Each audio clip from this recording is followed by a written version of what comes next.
Hello and happy core crawl, everyone. My name is Rebecca Spanenberg, and I, along with our Associate Director, Dr. Keith Macronaris, run the Quantitative Bioelement Imaging Center, or QBIC for short.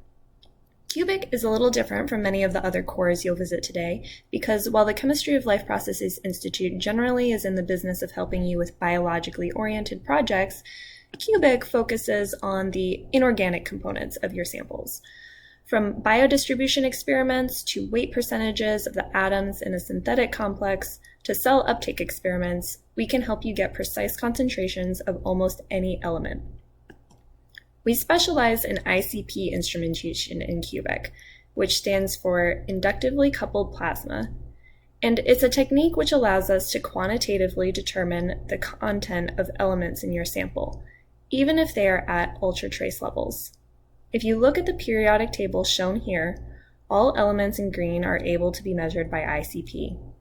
I won't go into the inner workings of ICP in this intro video, but if you're interested, come into the breakout room and we'll give you some more detail.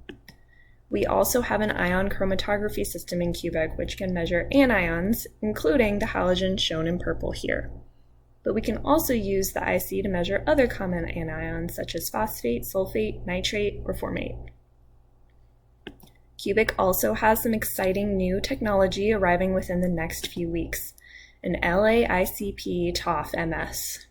That breaks down to laser ablation, inductively coupled plasma, time of flight, mass spectrometry.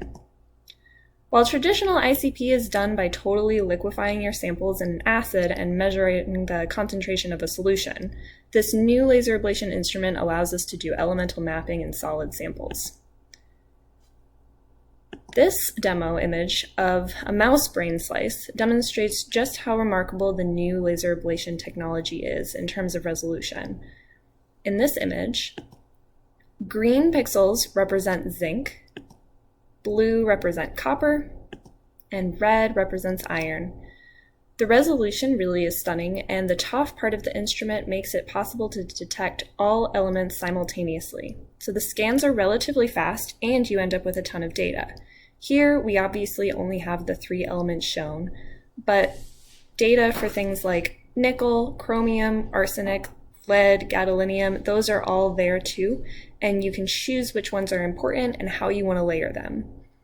So if you're new to QBIC, we'd love if you join our breakout room and introduce yourself. And if you already use QBIC, please stop in and say hi. We're happy to answer any questions you have about our existing or incoming instrumentation. You can also contact us by email once the core crawl is over. Our facility email is cubic@northwestern.edu. We hope to see you in there.